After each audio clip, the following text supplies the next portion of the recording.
उत्तर प्रदेश के कैबिनेट मंत्री ए.के. शर्मा ने आज बाढ़ग्रस्त क्षेत्रों का दौरा किया, जिसमें आजमगढ़ के बाद जनपद मऊ के भी घाघरा के कटान और बढ़ते बाढ़ के प्रकोप को देखा। उफान से आए क्षेत्रों का दौरा किया।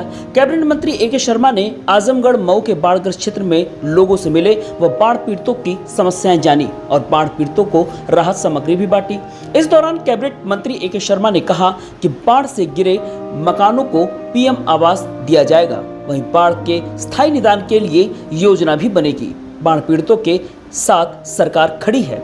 वहीं दूसरी तरफ मऊ में आए मंत्री ए.के. शर्मा ने कहा कि जिन भी लोगों का बाढ़ में मकान गया है उन्हें प्रधानमंत्री आवास योजना के तहत आवास मुहैया कराया जाएगा। वहीं दूसरी तरफ बाढ़ पीड़ितों को राहत सामग्री का वितरण भी किया। आज मैं सुबह लखनऊ से निकल करके आजमगढ़ और मऊ जिले के बाढ़ प्रभावित क्षेत्रों का दौरा करने के लिए आया हूं। सर्वप्रथम आजमगढ़ जिले की सगड़ी तहसील में गया और वहां दाम महुला गांव में जो बांध टूटा हुआ है, जो रिंग बांध टूट गया था, उसका मैंने दृश्य देखा।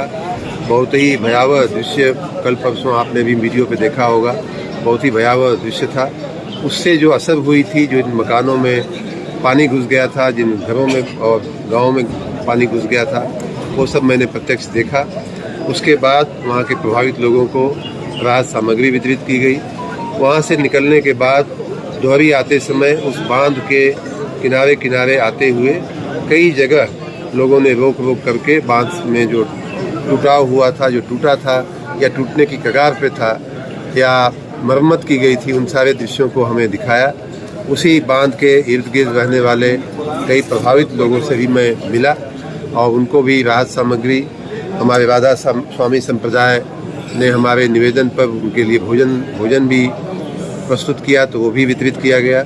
इस प्रकार करते हुए वर्तमान में मैं दोहरी घाट में हूँ।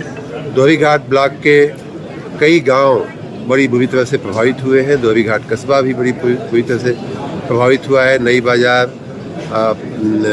पतनई बुजुर्ग, पतनई खुर्द और ऐसे तमाम गांव जो है प्रभावित हुए हैं। उन तमाम गांवों से आए हुए लगभग 225 लोगों को अभी आपके स्थिति में उपस्थिति में हम लोगों ने राहत सामग्री वितरित की है, भाइयों बहनों को, माताओं को। मैं आशा रखता हूं कि आने वाले कुछ घंटों और दिनों में परिस्थितियां सामान्य हो जाएंगी।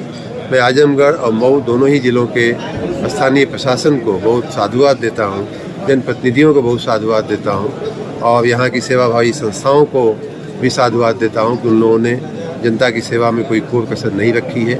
जनता की पूरी सेवा हुई है। आने वाले दिनों में मैं सेवाभावी संस्थाओं से, जनप्रतिनिधियों से सबसे निवेदन करता हूं कि लोगों के साथ खड़े रहें। प्रशासन तो खड़ा ही है, लेकिन जब समाज उसमें कार्य में जुटता है तो और भी बेहतर कार्य होता है। प्रशासन को साधुवाद देने के साथ साथ जिन लोगों ने सहयोग किया है उनको धन्यवाद देते हुए जो लोग अभी सहयोग देने से वंचित हैं उनको भी मैं आशा करता हूँ, प्रार्थना करता हूँ कि जनता की सेवा के लिए आगे आए। लोगों का कहना है कि अगल बगल जो ये बाढ़ आ रही है, बंधा बन जाता, ठोकर बन जाता, तो न कटान होती न पानी जो है बाढ़ की परमानेंट व्यवस्था की दृष्टि से कहीं कहीं ठोकर बनाने के प्रस्ताव हैं, कहीं कहीं ठोकर बनाने की आवश्यकताएं हैं।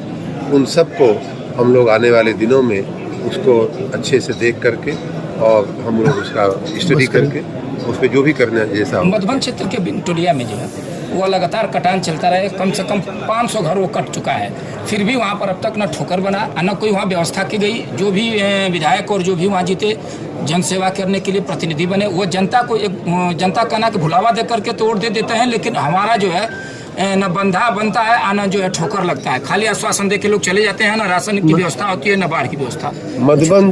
मधुबन के बिंदटोलिया गांव में मैं पिछली साल ऐसी ही परिस्थिति में मैं स्वयं गया था और जो मकान डूबे थे या कट गए थे उनको मैंने प्रत्यक्ष देखा था। वहाँ एक ठोकर बनाने का प्रस्ताव भी विचाराधीन है। उस बात को आगे बढ़ाने के लिए मैं भी प्रयास करूँगा और जनता की सेवा में कहीं कोई कमी नहीं है, चाहे जनप्रतिनिधि की तरफ से हो, चाहे प्रशासन की ओर से हो। सब लोग अपने अपने पैरों पर खड़े हैं।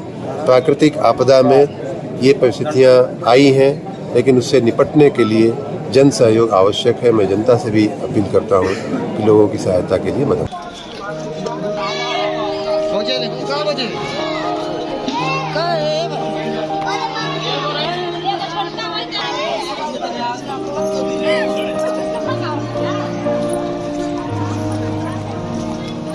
यार हाथ मत ले आओ ना, तुम लोग तो एकदम सेंसिटिव हो।